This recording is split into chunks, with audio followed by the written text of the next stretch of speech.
ಸಮಗ್ರ ಕರ್ನಾಟಕದ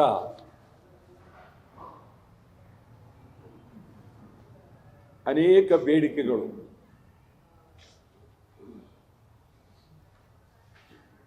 ನಿರಂತರವಾಗಿ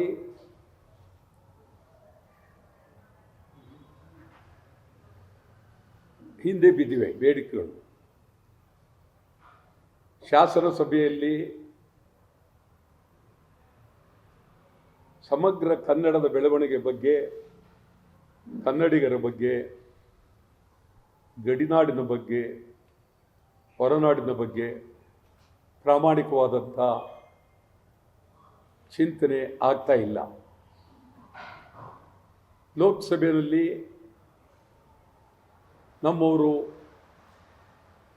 ಯಾವುದೇ ಪಕ್ಷದವರಿರಲಿ ರಾಜ್ಯದ ನೀರಾವರಿ ಬಗ್ಗೆ ಆಗಲಿ, ಹೆದ್ದಾರಿಗಳ ಬಗ್ಗೆ ಆಗಲಿ, ಹೆಚ್ಚಿನ ಅನುದಾನದ ಬಗ್ಗೆ ಆಗಲಿ, ಮಲತಾಯಿ ಧೋರಣೆ ಬಗ್ಗೆ ಆಗಲಿ ಪರಿಣಾಮಕಾರಿಯಾಗಿ ಮಾತಾಡಲಿಲ್ಲ. ಕರ್ನಾಟಕದಲ್ಲಿ ಬಹಳ ಬೇಡಿಕೆಗಳು ನಿಮ್ಗೆ ಹೇಳೋದಾದರೆ, ಬೆಳಗಾವಿಯಲ್ಲಿ ಮಹಾರಾಷ್ಟ್ರ ಏಕೀಕರಣ ಸಮಿತಿ ಅವರು ನಿತ್ಯ ನಿರಂತರವಾಗಿ ಇಡೀ ಬೆಳಗಾವಿಯಲ್ಲಿ ಒಂದು ಪಾಳ್ಯಗಾರಿಕೆ ಮಾಡ್ತಾ ಇದ್ದಾರೆ. ಅವ್ರಿಗೆ ಬೆಂಬಲವಾಗಿ ಮಹಾರಾಷ್ಟ್ರ ಸರ್ಕಾರ ಎಲ್ಲ ರೀತಿಯ ನೆರವನ್ನು ನೀಡ್ತಾ ಇದ್ದಾರೆ. ಬೆಳಗಾವಿಯ ರಾಜಕಾರಣಿಗಳು ಸಂಪೂರ್ಣ ಮರಾಠಿಗಳ ಪರ ಇದ್ದಾರೆ. ಅಲ್ಲಿರುವ ಕನ್ನಡ ಪರ ಸಂಘಟನೆಗಳು ಮಾತ್ರ ಕನ್ನಡದ ಬಗ್ಗೆ ಪ್ರಾಮಾಣಿಕವಾಗಿ ಹೋರಾಟ ಮಾಡ್ತಾ ಇದ್ದಾರೆ. ಮಹದಾಯಿ, ಕಳಸಾ ಬಂಡೂರಿ, ಹೈದರಾಬಾದ್ ಕರ್ನಾಟಕ, MS ನಿಷೇಧ, ಮೇಕೆದಾಟು ಯೋಜನೆ ಈ ಥರ ನಿರಂತರವಾಗಿ ಬಹಳ, ಮತ್ತು ಪರಭಾಷೆಯವರ ದಬ್ಬಾಳಿಕೆ, ಇಡೀ ರಾಜ್ಯದಲ್ಲಿ ಪರಭಾಷೆಯವರ ದಬ್ಬಾಳಿಕೆ ಭಾರಿ ಆಗಿದೆ. ಪರಭಾಷೆಯವರ ದಬ್ಬಾಳಿಕೆಯನ್ನು ನಿಲ್ಲಿಸೋದ್ರಲ್ಲಿ ಹೊರಗಡೆಯಿಂದ ಬರ್ತಕ್ಕಂಥ ಪರಭಾಷೆಯವರ ಪ್ರವಾಹ ಇದ್ದಂಗಿದೆ. ಈಗ ಹಾದಿ ಬೀದಿಯೆಲ್ಲ ಅವರೇ, ವ್ಯಾಪಾರ ಎಲ್ಲ ಅವರೇ, ವ್ಯವಹಾರ ಎಲ್ಲ ಅವರೇ. ಕರ್ನಾಟಕದಲ್ಲಿ ಪರಭಾಷೆಯವರದೇ ಜಾಸ್ತಿ ಆಗ್ತಾ ಇದೆ. ಇದರ ಬಗ್ಗೆ ಸರ್ಕಾರ ಪರಿಣಾಮಕಾರಿಯಾಗಿ ಚಿಂತನೆ ಮಾಡಬೇಕಾದಂಥದ್ದು ಬಹಳ ಗಂಭೀರವಾಗಿ. ಮತ್ತು ಕರಾವಳಿ ಜಿಲ್ಲೆಗಳು, ಮಂಗಳೂರು ಇರ್ಬೋದು, ಉಡುಪಿ ಇರ್ಬೋದು, ಕಾರವಾರ ಇರ್ಬೋದು, ಬಂದರಿನ ಅಭಿವೃದ್ಧಿಗಳು, ಬಂದರಿನ ಬೆಳವಣಿಗೆ, ಅಲ್ಲಿ ಜನರ ಕಲ್ಯಾಣ ಅದು ಅಷ್ಟು ಇದಾಗ್ತಾ ಇಲ್ಲ. ಕಾಸರಗೋಡು ಕರ್ನಾಟಕ ಸೇರಬೇಕು ಅಂತೇಳಿ ನಿರಂತರವಾದಂಥ ಒಂದೇ ಸಮಕ್ಕೆ ಮಹಾಜನ್ ವರದಿಯಲ್ಲಿ ಕಾಸರಗೋಡು ಕರ್ನಾಟಕ ಸೇರಬೇಕು ಅಂತೇಳಿ ಬಹಳ ವರ್ಷದ ಹಿಂದೆ ಮಹಾಜನ್ ವರದಿಯಲ್ಲಿದೆ. ಅದು ಸೇರಲಿಲ್ಲ. ತಾಳ್ವಾಡಿ, ಹೊಸೂರು ಅದು ಕರ್ನಾಟಕಕ್ಕೆ ಸೇರಬೇಕಾದ್ದು. ಈಗ ಹೊಸೂರಿನಲ್ಲಿ ಅವರು ದೊಡ್ಡ ವಿಮಾನ ಕ್ಷೇತ್ರವನ್ನು ಮಾಡೋದಕ್ಕೆ ಹೊರಟಿದ್ದಾರೆ. ಹೊಸೂರಿನಲ್ಲಿ ಹೊಸೂರು ಸಂಪೂರ್ಣವಾಗಿ ಕರ್ನಾಟಕ ಸೇರಬೇಕಾಗಿರ್ತಕ್ಕಂಥ ಜಾಗ. ಅದು ಬಹಳ ತಾಳ್ವಾಡಿ ಚಾಮರಾಜನಗರದ ಹತ್ರ ಅದು ಸೇರಬೇಕಾದ. ಇದು ಮಡಕ್ಸಿರ, ಈ ಕಡೆ ಸೊಲ್ಲಾಪುರ, ಅಕ್ಕಿಲಕೋಟೆ, ಈ ಥರ ಸುತ್ತ ಹೊರನಾಡಿನಲ್ಲಿ ಸುಮಾರು 2 ಕೋಟಿ ಜನ ಹೊರನಾಡಲಿದ್ದಾರೆ. ಆ ಹೊರನಾಡಲಿರ್ತಕ್ಕಂಥ ಕನ್ನಡಿಗರ ಪರಿಸ್ಥಿತಿ, ಶಾಲೆ ಕಾಲೇಜುಗಳು, ಅಲ್ಲಿಂದ ಅವರ ಶಿಕ್ಷಣ, ಅದರದ್ದು ಎಲ್ಲ ಕಂಪ್ಲೀಟ್ ಹೊರಗಡೆ. ಮಹಾರಾಷ್ಟ್ರದವರು ಮರಾಠಿಯನ್ನು ಏರ್ತಾ ಇದ್ದಾರೆ, ಕೇರಳದವರು ಕೇರಳದಲ್ಲಿ ಅವ್ರ ಭಾಷೆಯನ್ನು ಮಲಯಾಳಿ ಏರ್ತಾ ಇದ್ದಾರೆ, ತಮಿಳುನಾಡಿನವರು ತಮಿಳನ್ನು ಏರ್ತಾ ಇದ್ದಾರೆ. ಈ ರೀತಿ ಹೊರಗಡೆ ಗಡಿನಾಡಿನ ಪರಿಸ್ಥಿತಿ ಚಿಂತಾಜನಕವಾಗಿದೆ. ಮತ್ತು ಕರ್ನಾಟಕದಲ್ಲಿ ರಾಜ್ಯ ನಡೆಸ್ತಕ್ಕಂಥವರು ಶಾಸಕರಾಗಿರ್ಬೋದು, ಯಾರೇ ಇರ್ಬೋದು, ಸುಮಾರು 3 ವರ್ಷದಿಂದ ರಾಜ್ಯದ ಜಂಟಿ ಅಧಿವೇಶನ ಉದ್ದೇಶಿಸಿ ರಾಜ್ಯಪಾಲರ ಭಾಷಣ ಹಿಂದಿಯಲ್ಲಿ 3 ಸಾರಿ ಹಿಂದಿಯಲ್ಲಿ ಭಾಷಣ ಮಾಡ್ತಾಯಿದ್ದಾರೆ. ಒಬ್ಬರಾದರೂ ನೀವು ಹಿಂದಿಯಲ್ಲಿ ಭಾಷಣ ಮಾಡ್ತೀರಿ, ಕನ್ನಡದಲ್ಲಿ ಮಾತನಾಡಬೇಕು ಅಂತ ಕೇಳಲಿಲ್ಲ. ನಾನು ಅಸೆಂಬ್ಲಿದ್ದಾಗ ಸುಮಾರು 15 ವರ್ಷದ ಮೇಲೆ ಒಂದೇ ಸಮಕ್ಕೆ ಹೋರಾಟ ಮಾಡಿದ್ದೀವಿ. ಒಂದು ಸಾರಿ ಖುರ್ಷಿದ್ ಆಲಂ ಖಾನ್ ಅವ್ರ ಭಾಷಣ ನಿಲ್ಲಿಸಿ ನನ್ನ ಹೋರಾಟಕ್ಕೆ ಹೊರಗಡೆ ನಡೆದರು. ಇದು ಒಂದು ಕಡೆ ಹಿಂದಿಯನ್ನು ಭಾಳ ಬುದ್ಧಿವಂತಿಕೆಯಿಂದ ಹೇರ್ತಾ ಇದ್ದಾರೆ. ಇದು ಖಂಡಿತವಾಗಿ ಕರ್ನಾಟಕದಲ್ಲಿ ಮತ್ತು ಪರಭಾಷೆ ಚಿತ್ರಗಳ ದಬ್ಬಾಳಿಕೆ ಇದು ಭಾಳ ಇದೆ. ಮತ್ತು ಜೊತೆಗೆ ಬೆಂಗಳೂರು ಅನ್ನೋದು ಇದು ಕೇವಲ ಯಾರು ಒಬ್ಬರು ಸುತ್ತಲ್ಲ, ಇಡೀ ಕರ್ನಾಟಕದ ರಾಜಧಾನಿ ಬೆಂಗಳೂರು ನಗರ. ಬೆಂಗಳೂರು ನಗರವನ್ನು ಗ್ರೇಟರ್ ಬೆಂಗಳೂರು ಹೆಸರಿನಲ್ಲಿ ಅದನ್ನು 4 ಭಾಗ ಮಾಡಬೇಕು, 5 ಭಾಗ ಮಾಡಬೇಕು, 7 ಭಾಗ ಮಾಡಬೇಕು, ಪ್ರತಿಯೊಂದಕ್ಕೂ ಒಬ್ಬೊಬ್ಬರು ಮೇಯರ್ ಇಡಬೇಕು. ಇದೆಲ್ಲ ಭಾಳ ನಡೀತಾ ಇದೆ. ಅದು ರಾಜ್ಯಪಾಲರು ಆ ವಿಧೇಯಕವನ್ನು ಹಿಂದಕ್ಕೆ ಕಳಿಸಿದ್ದಾರೆ, ಒಪ್ಪಕ್ಕಾಗೋದಿಲ್ಲ ಅಂಥೇಳಿ ಹಿಂದಕ್ಕೆ ಕಳಿಸಿದ್ದಾರೆ.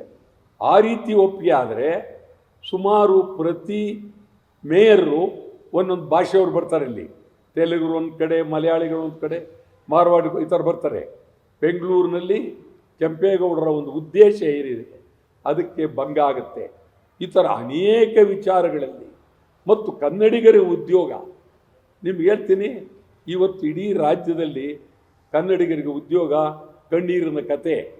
ಹೊರಗಡೆಯಿಂದ ನಾವು ಜಮೀನು ಕೊಡ್ತೀವಿ, ಕರೆಂಟ್ ಕೊಡ್ತೀವಿ, ನೀರು ಕೊಡ್ತೀವಿ, ಭಾರಿ ಜಮೀನು ಅಂದರೆ ಹಂಗಿಂಗಲ್ಲ, 100 ಎಕರೆ ಕೊಡ್ತೀವಿ. ಆದರೆ ಅವರು ಕೆಲಸ ಮಾತ್ರ ಕನ್ನಡಿಗರಿಗೆ ಕೊಡ್ತಾ ಇಲ್ಲ. ನಿಮಗೆ ಹೇಳೋದಾದರೆ ಬಳ್ಳಾರಿಯಲ್ಲಿ ಅಲ್ಲಿ ಜಿಂಡಾಲ್ ಕಂಪ್ನಿಗೆ ಮೊದಲೇ 6,500 ಎಕರೆ, 1 ಎಕರೆ 6,500 ಎಕರೆ ಕೊಟ್ಟಿದ್ದಾರೆ. ಈಗ ಇತ್ತೀಚೆಗೆ ಮತ್ತೆ 3,500 ಎಕರೆ, 1 ಎಕರೆಗೆ 1,50,000 ರೂಪಾಯಿನಂತೆ ಕೊಟ್ಟಿದ್ದಾರೆ. ಇದು ಏನು ನನಗೆ ಅರ್ಥ ಆಗ್ತಾ ಇಲ್ಲ. ದಿವಾಳಿ ಆಗ್ತಾ ಇದೆ ರಾಜ್ಯ. ಅಲ್ಲಿ ನೀವು ಕನ್ನಡಿಗರಿಗೆ ಎಷ್ಟು ಜನ ಉದ್ಯೋಗ ಕೊಟ್ಟಿದ್ದೀರಿ ಅಂತ ಚೆಕ್ ಮಾಡಿಲ್ಲ ನಮ್ಮವರು. ಕೈಗಾರಿಕೆ ಇಲಾಖೆ ಅವರೆಲ್ಲ ಚೆಕ್ ಮಾಡಬೇಕು, ಎಲ್ಲೂ ಚೆಕ್ ಮಾಡಿಲ್ಲ.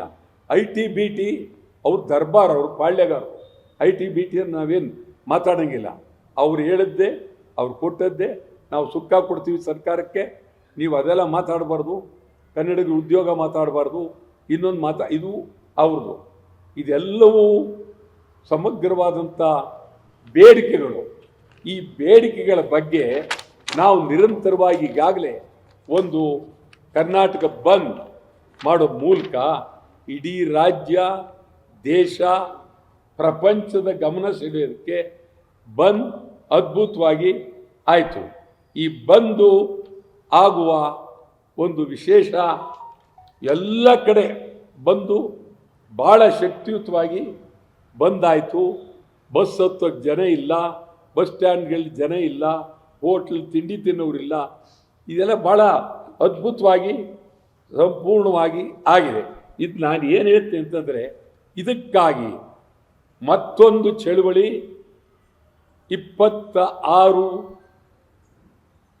ಏಪ್ರಿಲ್ ಇದೆ, 26ನೇ ತಾರೀಕು ಬಹಳ ವಿನೂತನವಾಗಿ, ಬಹಳ ವಿಶೇಷವಾಗಿ ಸುಮಾರು ಇಡೀ ರಾಜ್ಯಾದ್ಯಂತ 2 ಕೋಟಿ ಈಡ್ಗಾಯಿ ಹೊಡೆಯೋದು. ಇದಕ್ಕೆ ಯಾರ ಅಡ್ಡಿ ಆತಂಕ ಇಲ್ಲ, ಯಾರ್ದು ಇದಕ್ಕೆ ನೈತಿಕ ಬೆಂಬಲ ಅನ್ನಂಗಿಲ್ಲ.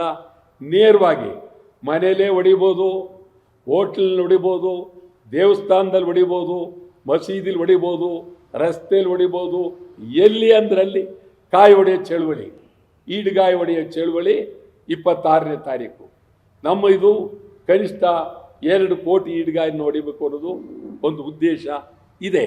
ಅದು ಅದೇ ರೀತಿ ಕೋಲಾರ ಜಿಲ್ಲೆಯಲ್ಲೂ ಎಲ್ಲ ತಾಲ್ಲೂಕುಗಳು ಮತ್ತು ಕೋಲಾರದಲ್ಲೂ ಭಾರಿ ಹೆಚ್ಚಿನ ರೀತಿಯಲ್ಲಿ ಈಡ್ಗಾಯನ್ನು ಹೊಡೆಯುವ ಮೂಲಕ ಇಡೀ ನಾಡಿನ ಸಮಗ್ರ ಕನ್ನಡಿಗರ ಮೆಟ್ರೋ ರೇಟ್ ಜಾಸ್ತಿ ಮಾಡೋದು. ಒಂದೊಂದಲ್ಲ, ಎಲ್ಲ ರೀತಿಯಲ್ಲೂ ನಾವು ಬಹಳ ಅತ್ಯಂತ ಹಿಂದೆ ಇದಾಗಿದೆ. ನಿಮ್ಗೆ ಹೇಳೋದಾದರೆ ಉತ್ತರ ಕರ್ನಾಟಕದಲ್ಲಿ ಒಂದು ಒಳ್ಳೆಯ ಅದ್ಭುತವಾದಂಥ ಕಾರ್ಖಾನೆಗಳಲ್ಲಿಲ್ಲ, ಬೆಳಗಾವಿಯಲ್ಲಿಲ್ಲ, ಕನ್ನಡಿಗರಿಗೆ ಉದ್ಯೋಗ ಬಹಳ ಇದನ್ನು ಶಾಸನಸಭೆಯಲ್ಲೂ ಯಾರೂ ಮಾತಾಡಲಿಲ್ಲ. ಈಗ ಖಾಸಗಿ ಶಿಕ್ಷಣ ಸಂಸ್ಥೆಗಳು ಅವರು ಪಾಳ್ಯಗಾರರು ಕರ್ನಾಟಕದಲ್ಲಿ, ಅವ್ರು ಹೇಳಿದಷ್ಟೇ ಫೀಸು ಹುಡುಗರು ಕೊಡಬೇಕು. ಈಗ ಇದ್ದಕ್ಕಿದ್ದಂಗೆ ಅವರು ಸಂಪೂರ್ಣವಾಗಿ ಇದನ್ನು ಏರಿಸಿದ್ದಾರೆ. ಆ ವಾಹನದ್ದು ಅವರು ಮಕ್ಕಳು ಕರ್ಕೊಂಬರ್ತಕ್ಕಂಥದ್ದನ್ನ ಸುಮಾರು 50% ಏರಿಸ್ತಾ ಇದ್ದಾರೆ.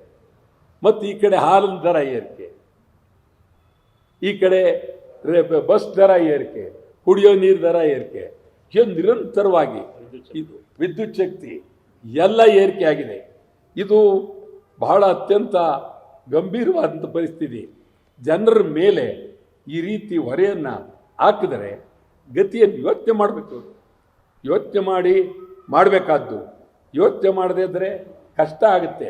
ಸುಮಾರು ಆ ಬೆಲೆ ಏರಿಕೆ ನಿಶ್ಚಿತ ಬೆಲೆ ಏರಿಕೆ ಎಷ್ಟು ಸಿಕ್ಕಾಬಿಡಿ ಏರಿಸಿದ್ದಾರೆ ಅಂತಂದರೆ ಅದು ಅಸಾಧ್ಯವಾದಂಥದ್ದು. ನೀವು ಬೆಲೆ ಏರ್ತಾ ಇದ್ದರೆ ಕೇಳೋರು ಯಾರೂ ಇಲ್ಲ, ಕೇಳೋರಲ್ಲ.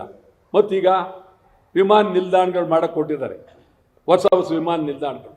ಒಂದೊಂದು ವಿಮಾನ ನಿಲ್ದಾಣಕ್ಕೆ 3,000 ಎಕರೆ 4,000 ಎಕರೆ ಜಮೀನು ಬೇಕು. ಯಾರಿಗೆ ಕಿತ್ಕೊತಾರೆ? ರೈತರಿಂದ. ರೈತರ ಗತಿ ಏನು? ಅವರಿಗೆ ನೀವು ಯಾವುದೋ ಒಂದು ದರ ನಿಗದಿ ಮಾಡಿ ಕೊಟ್ಬಿಡ್ತೀರಿ. ಅವ್ರಿಗೆ ರೈತರಿಗೆ ಬೆಳೆಯೋರಿಗೆ ಯಾವ ಕಾರಣ ಬೆಳೀತಾರೆ? ಬೆಳವಣಿಗೆಯನ್ನು ಭತ್ತ ಬೆಳೆಯೋದೇನು, ಅಕ್ಕಿ ರಾಗಿ ಬೆಳೆಯೋದೇನು, ಜೋಳ ಬೆಳೆಯೋದೇನು? ಬೆಳವಣಿಗೆ ರೈತನಿಗೆ ಬೆಳೆಯೋದಕ್ಕೆ ಜಮೀನೇ ಇರೋದಿಲ್ಲ. ಈ ಥರ ನಾವು ಬಹಳ ಹಿಂದೆ ಬಿದ್ದಿದ್ದೀವಿ. ಬ್ಯಾಂಕು, ಇಡೀ ಬ್ಯಾಂಕ್ಗಳು ಕನ್ನಡ ಇಲ್ಲ, ಚೆಕ್ಗಳು ಕನ್ನಡ ಇಲ್ಲ, ಬ್ಯಾಂಕ್ನಲ್ಲಿ ಉದ್ಯೋಗ ಕನ್ನಡಿಗರಿಗಿಲ್ಲ, ಬ್ಯಾಂಕ್ ಉದ್ಯೋಗದ ಪರೀಕ್ಷೆ ಕನ್ನಡದ ಇಲ್ಲ, ಈ ಥರ ರೈಲ್ವೆ ಕನ್ನಡದಿಲ್ಲ. ಏನು ಇದೆಲ್ಲ ನೋಡಿದಾಗ ನಾವು ಇವತ್ತಿನ ಕನ್ನಡ ಚಳುವಳಿ ವಾಟ ಪಕ್ಷ ಬಹಳ ಅದ್ಭುತವಾಗಿ ನಾವು ನಿರಂತರವಾಗಿ ಚಳುವಳಿ, ಈ ಚಳುವಳಿಯನ್ನು ಈಗ 26ನೇ ತಾರೀಕು ಈಡ್ಗಾಯ್ ಹೊಡೆಯೋ ಮೂಲಕ ಯಾವ ಅಡ್ಡಿ ಆತಂಕ ಇಲ್ಲ. ಒಂದು ಕಾಯಿ ತಗೊಂಡು ಕನ್ನಡಿಗರಿಗೆ ಜಯವಾಗಲಿ ಅನ್ನೋದು ಕಾಯಿ ಹೊಡೆಯೋದು. ಯಾರು ಹೊಡೀಲಿ, ಏನಾರು ಹೊಡೀಲಿ, ಎಲ್ಲ ಕನ್ನಡ ಪರ ಸಂಘಟನೆಗಳು ಇಡೀ ರಾಜ್ಯದ ಎಲ್ಲರೂ ಅದನ್ನು ಹೊಡಿಬೋದು ಅಂತಕ್ಕಂಥದ್ದು ಭಾಳ ಗಂಭೀರವಾದ ವಿಚಾರ. ಖಾಸಗಿ ಶಿಕ್ಷಣ ಸಂಸ್ಥೆಗಳು ನೀವು ಅನುಭವಿಸಿರ್ಬೋದು, ನಿಮ್ಗೆ ಗೊತ್ತಿರುತ್ತೆ. ಶಿಕ್ಷಣ ಸಂಸ್ಥೆಗಳು ಆ ಪೋಷಕರಿಗೆ ಮಕ್ಕಳಿಗೆ ಕೊಡ್ತಾ ಇರೋದು ನರಕ. ಶಿಕ್ಷಣ ಸಂಸ್ಥೆಗಳು ನರಕ. ಏನು ಹಣ, ಏನು ಫೀಸ್ ವಸೂಲು ಮಾಡ್ತಾ ಇದ್ದಾರೆ. ಈ ಕಡೆ ಆಸ್ಪತ್ರೆಗಳು ಅದು ಯಮಲೋಕ. ಇವೆಲ್ಲ ನಾವು ನೋಡ್ತಾ ಇದ್ದೀವಿ. ಕಣ್ಣೀರಿನ ಕತೆ. ಆ ದೃಷ್ಟಿಯಿಂದ ಒಂದು ನಿರಂತರವಾಗಿ ಬಂದಾಯಿತು. ಈಗ ಈಡ್ಗಾಯಿ ಚಳವಳಿಯನ್ನು ಆರಂಭ ಮಾಡಬೇಕು ಮಾಡಿದ್ದೇವೆ. ತಮ್ಮನ್ನು ಈ ಸಂದರ್ಭದಲ್ಲಿ ಅತ್ಯಂತ ಗೌರವದಿಂದ ನೀವು ಈ ಒಂದು ಹೋರಾಟಕ್ಕೆ ಸಂಪೂರ್ಣ ಬೆಂಬಲ ಕೊಡಬೇಕು. ಇದರಿಂದ ರಾಜ್ಯಕ್ಕೆ, ನಾಡಿಗೆ, ಕನ್ನಡಿಗರಿಗೆ ಭಾಳ ಅನುಕೂಲ ಆಗುತ್ತೆ. ಹಿಂದಿ ಬೇಡವೇ ಬೇಡ. ನಮಗೆ ಯಾವುದೇ ಕಾರಣಕ್ಕೂ ಹಿಂದಿ ಏರಲೇಬಾರದು. ಹಿಂದಿಯನ್ನು ಏರುವುದಕ್ಕೆ ಭಾಳ ಇದ್ರಲ್ಲಿ ಹೋಗ್ತಾ ಇದ್ದಾರೆ, ಸರಿಯಲ್ಲ. ಇದು ನಮ್ಮ ರಾಜ್ಯ ಭಾಷಾವಾರು ಪ್ರಾಂತ್ಯ. ಈ ರಾಜ್ಯ ವಿಂಗಡಣೆ ಆದದ್ದು ನಿಮಗೆ ಹೇಳೋದಾದರೆ ಭಾಷೆ ಮೇಲೆ ವಿಂಗಡಣೆ ಆಯಿತು. ತಮಿಳುನಾಡಿನವರು ಭಾಷೆ ಮೇಲೆ ಅವರಿಗೆ ಭಾಷೆ ಅಂದರೆ ಅವರು ಬಹುಶಃ ಈ ರಾಜ್ಯದಲ್ಲಿ, ದೇಶದಲ್ಲಿ ಅವರು ಭಾಳ ಭಾಷೆ ಮೇಲೆ ಪ್ರಭುತ್ವ ಇಟ್ಕೊಂಡು ಕೂತಿದ್ದಾರೆ. ಮೊದಲಿಂದಲೂ ಅವ್ರದ್ದು ಭಾಷೆ ಚಳವಳಿ. ಮಹಾರಾಷ್ಟ್ರದಲ್ಲಿ ಶಿವಸೇನೆ, ನಾವಿಲ್ಲಿ ಕನ್ನಡ ಚಳವಳಿ ಶುರು ಮಾಡಿದ್ಮೇಲೆ ಬಾಲಾ ಠಾಕ್ರೆ ಅಲ್ಲಿ ಶುರು ಮಾಡಿದ್ರು ಶಿವಸೇನೆ. ಈ ಥರ ಕರ್ನಾಟಕದಲ್ಲಿ ಕನ್ನಡಿಗರ ಪರಿಸ್ಥಿತಿ ಅತ್ಯಂತ ಕಣ್ಣೀರಿನ ಕತೆ ಆಗಿದೆ. ಆ ದೃಷ್ಟಿಯಿಂದ ಇದು ಚಳುವಳಿ 26ನೇ ತಾರೀಕು ಇಡೀ ರಾಜ್ಯದ ಉದ್ದಗಲಕ್ಕೂ ಈಡ್ಗಾಯ್ ಹೊಡೆಯುವ ಚಳುವಳಿ. ಇಲ್ಲಿ ಹೊರಗಡೆ ಮುಗಿದ ನಂತರ ನಾವು ಈಡ್ಗಾಯ ಹೊಡೆದು ಅದಕ್ಕೊಂದು ಚಾಲನೆ ಕೊಡ್ತೀವಿ. ನಮಸ್ಕಾರ. ಆಗಬೇಕು. ಈ ಮೇಕೆದಾಟಿಗೆ ಏನಾಗಿದೆ ಅಂತಂದರೆ, ನಮ್ಮ ನೀರಾವರಿ ಮಂತ್ರಿಗಳು ಮತ್ತು ಸ್ಟಾಲಿನ್ನವರು ಭಾಳ ಸ್ನೇಹಿತರು. ಅವ್ರು ಹೇಳೋ ಪ್ರಕಾರ ಒಪ್ಕೊಂಡ್ಬಿಡ್ತಾರೆ ನಮಗೆ ಅಂತ. ಒಪ್ಪಿಸಿ 16 ಮಾಡಿ ಒಪ್ಪಿಸಿ. ಮೇಕೆದಾಟು ಬರೋದ್ರಿಂದ ಕೋಲಾರ ಜಿಲ್ಲೆಗೂ ಅದರಿಂದ ಅನುಕೂಲ ಆಗುತ್ತೆ. ಕುಡಿಯೋ ನೀರು ಬರುತ್ತೆ, ಕುಡಿಯೋದು ಅನುಕೂಲ ಬರುತ್ತೆ.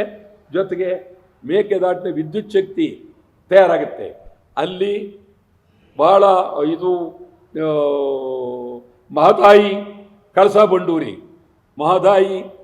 ಬಂಡೂರಿ ಉತ್ತರ ಕರ್ನಾಟಕ, ಈ ಕಡೆ ಮೇಕೆದಾಟು ಮತ್ತು ಕೃಷ್ಣಾ ಮೇಲ್ದಂಡೆ 4-5 ಅಡಿ ಜಾಸ್ತಿ ಮಾಡಬೇಕು. ಅದನ್ನು ಮಹಾರಾಷ್ಟ್ರದವರು ಮಾಡೋಕ್ಕಾಗೋದಿಲ್ಲ ಅಂಥೇಳಿ ಅದನ್ನು ಒತ್ತಾಯ ಮಾಡ್ತಾ ಇದ್ದಾರೆ.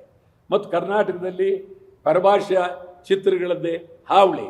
ಕನ್ನಡ ಚಿತ್ರಗಳು ಸೋಲ್ತಾ ಇವೆ, ಕನ್ನಡ ಚಿತ್ರಗಳು ನಷ್ಟದಲ್ಲಿ ಹೋಗ್ತಾ ಇದೆ. ಇದೆಲ್ಲ ನಿರಂತರವಾಗಿ ಸಮಗ್ರ ಕನ್ನಡಿಗರ ಬೇಡಿಕೆಗಾಗಿ ಭಾರಿ ಹೋರಾಟ ಅನಿವಾರ್ಯ ಮಾಡಬೇಕು ಅಂತೇಳಿ ತೀರ್ಮಾನ ಮಾಡ್ತೀವಿ. ಇದ ರಾಜ್ಯ ಕೇಂದ್ರ ಎರಡೂ. ಈಗ ರಾಜ್ಯದ ಸಮಸ್ಯೆಗಳಿದೆ. ರಾಜ್ಯದವರು ಮೌನವಾಗಿ ಕೂತಿದ್ದಾರೆ. ಈಗ MES ನಿಷೇಧ ಮಾಡೋದು ರಾಜ್ಯ ಮಾಡ್ಬೋದು. ಇದನ್ನು ಮೊದಲಿಂದ ಹೇಳ್ತಾ ಇದ್ದೀವಿ. ನಿಮ್ಗೆ ಹೇಳೋದು ಹಿಂದೆನೂ ಬಂದಾಗಿ ಬೊಮ್ಮಾಯಿ ಮುಖ್ಯಮಂತ್ರಿ ಆಗಿದ್ದಾಗ ನಮ್ಮನ್ನೆಲ್ಲ ರಾತ್ರೋರಾತ್ರಿ ಕರೆದು ನೀವು ಬಂದು ಇದು ಮಾಡಿ ನಿಮ್ಗೆ ಇದು ಮಾಡ್ತೀವಿ ಅಂತೇಳಿ ನಾವು ನಿಷೇಧ ಮಾಡಲಿಲ್ಲ. ನಿಷೇಧ ಯಾಕೆ ಮಾಡಲ್ಲ ನೀವು? ಮಹಾರಾಷ್ಟ್ರ ಏಕೀಕರಣ ಸಮಿತಿ, ಅದು ಕರ್ನಾಟಕ ಏಕೀಕರಣ ಸಮಿತಿ ಅಲ್ಲ, ಮಹಾರಾಷ್ಟ್ರ ಏಕೀಕರಣ ಸಮಿತಿ. ಅದು ಬೆಳಗಾವಿಲಿ ಯಾಕೆ ಬೇಕು?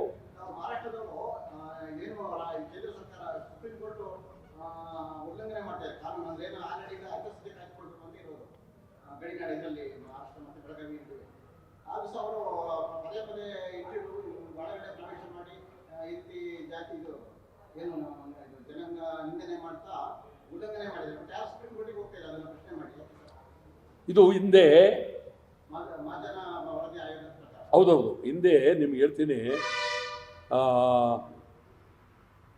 ಇಡೀ ರಾಜ್ಯ ವಿಂಗಡಣೆ ಸಮಿತಿ, ರಾಜ್ಯ ವಿಂಗಡಣೆ ಭಾಳ ಹಿಂದೆ 1956 ಫಜಲಾಲಿ ಅಂತೇಳಿ ಚೇರ್ಮನ್, ಭಾಳ ದೊಡ್ಡ ಇದೆಲ್ಲ ವಿಂಗಡಣೆ ಮಾಡಿ ಬೆಳಗಾವಿ, ಕಾರವಾರ ಇದು 100ಕ್ಕೆ 100 ಕನ್ನಡಿಗರ ಭೂಮಿ. ಕಾಸರಗೋಡು ಕರ್ನಾಟಕ ಕೊಡಬೇಕು, ಸೊಲ್ಲಾಪುರ ಕರ್ನಾಟಕ ಕೊಡಬೇಕು, ಇದು ಸ್ಪಷ್ಟವಾಗಿ ಹೇಳಿದ್ದಾರೆ. ಇದಾದ ಮೇಲೆ ಅವರು ಮತ್ತೊಂದು ಆಯೋಗ ಬೇಕು ಅಂತೇಳಿ VP ನಾಯಕ್ ಮುಖ್ಯಮಂತ್ರಿ ಆಗಿದ್ದರು, YB ಚವ್ಹಾಣ್ ಕೇಂದ್ರದಲ್ಲಿ ಗೃಹ ಮಂತ್ರಿ ಆಗಿದ್ದರು, ಒತ್ತಾಯ ಮಾಡಿದ್ರು. ನಾವು ತೀರಾ ವಿರೋಧ ಮಾಡಿದವು, ಇನ್ನೊಂದು ಆಯೋಗಕ್ಕೆ ನಾವು ಒಪ್ಪೋದಿಲ್ಲ ಅಂತ. ಆಮೇಲೆ ಅವ್ರು ಒತ್ತಾಯ ಮಾಡಿ ಇಂದಿರಾ ಗಾಂಧಿಯವರ ಇದರಿಂದ ಒತ್ತಾಯ ಮಾಡಿ ಕೊಟ್ಟರು. ಅದಾದಮೇಲೆ ಮಹಾಜನ್ ನೇಮಕ ಆದರು. ಮಹಾಜನ್ ಅವರು ತೀರ್ಪು ಕೊಟ್ಟಿದ್ದಾರೆ, ಬೆಳಗಾವಿ 100ಕ್ಕೆ 100 ಕನ್ನಡಿಗರ ಗಂಡು ಮೆಟ್ಟಿದ ನೆಲ, ಕಾಸರಗೋಡು ಕರ್ನಾಟಕ ಬರಬೇಕು, ಸೊಲ್ಲಾಪುರ ಕರ್ನಾಟಕ, ಇದೆಲ್ಲ ಮಾಡಿದ್ದಾರೆ. ಇಷ್ಟೆಲ್ಲ ಇದ್ದರೂ ಅಲ್ಲಿ ಪ್ರತಿನಿತ್ಯ ತಂಟೆ ತೆಗಿತಾ ಇದ್ದಾರೆ ಮರಾಠಿಯವರು. ಈ ಮರಾಠಿಯವ್ರ ಜೊತೆಯಲ್ಲಿ ನಮ್ಮ ರಾಜಕಾರಣಿಗಳು ಸೇರ್ಕೊಂಡಿದ್ದಾರೆ. ಮತ್ತು ಓಟ್ಗೋಸ್ಕರ ನಮ್ಮ ರಾಜಕಾರಣಿಗಳು ಎಲ್ಲ ಪಕ್ಷದವರು ಒಂದು. ಈಗ ಬೆಳಗಾವಿಯಲ್ಲಿ ಮೇಯರು BJP ಇರ್ಬೋದು, ಮೇಯರ್ ಮರಾಠಿ, ಬೆಳಗಾವಿಯಲ್ಲಿ ಮೇಯರು ಮರಾಠಿ. ಮತ್ತು ಲಕ್ಷ್ಮೀ ಹೆಬ್ಬಾಳ್ಕರ್ ಇದರಲ್ಲಿ ಅಲ್ಲಿ ಆ ಮರಾಠಿ ಒಬ್ಬ ಸಾಂಬಾಜಿ ಅವರು ಪ್ರತಿಮೆ ಅಲ್ಲಿ ಹಾಕಿದ್ದಾರೆ, ಈಗ ಹಾಕ್ತಾ ಇದ್ದಾರೆ. ಮತ್ತು ಲಕ್ಷ್ಮೀ ಹೆಬ್ಬಾಳ್ಕರ್ರು ಇದೇನಾದ್ರು ಈ ಬೆಳಗಾವಿ ಮಹಾರಾಷ್ಟ್ರಕ್ಕೆ ಸೇರೋದಾದರೆ ನಾನೇ ಮೊದಲು ಹೋಗ್ತೀನಿ ಅಂತ ಹೇಳಿದ್ರು ಹಿಂದೆ ಬೆಳಗಾವಿ ಸೇರೋದಾದರೆ ನಾನು ಹೋಗ್ತೀನಿ, ಏನಾದ್ರು ತೀರ್ಪು ಸುಪ್ರೀಂ ಕೋರ್ಟ್ ತೀರ್ಪು ಬಂತು ಬೆಳಗಾವಿ ಮಹಾರಾಷ್ಟ್ರ, ನಾನು ಹೋಗ್ತೀನಿ ಅಂತ ಹೇಳಿದ್ರು. ನಾವು ಆವಾಗ ಏನು ಹೇಳಿದ್ದೋ, ಅಲ್ಲಿವರೆಗೂ ಏನು ಕಾಯಬೇಡಿ, ಈಗಲೇ ಹೋಗ್ಬಿಡಿ ಅಂತ. ತೀರ್ಪು ಬರೋರು ನೀವು ಕಾಯೋದು ಬೇಡ, ಈ ಕೂಡಲೇ ನೀವು ಗಂಟು ಮಠ ತಗೊಂಡು ಹೋಗ್ಬೇಕು ಅಂತೇಳಿ ಇಲ್ಲಿ ಕಾಂಗ್ರೆಸ್ ಆಫೀಸ್ ಮುಂದೆ ನಾವು ಗಲಾಟೆ ಮಾಡ್ದೋ. ದಿನೇಶ್ ಗುಂಡೂರಾವ್ ಆಗ ಕಾಂಗ್ರೆಸ್ ಅಧ್ಯಕ್ಷರಾಗಿ ಗಲಾಟೆ ಮಾಡ್ದೋ. ಈ ಥರ ಇವ್ರು ಯಾರಿಗೂ ನಮ್ಮ ರಾಜಕಾರಣಿಗಳಿಗೆಲ್ಲ ಕಂಪ್ಲೀಟು ಮರಾಠಿಯವ್ರ ಜೊತೆ ಸೇರ್ಕೊಂಡ್ಬಿಟ್ಟಿದ್ದಾರೆ ಕಂಪ್ಲೀಟು.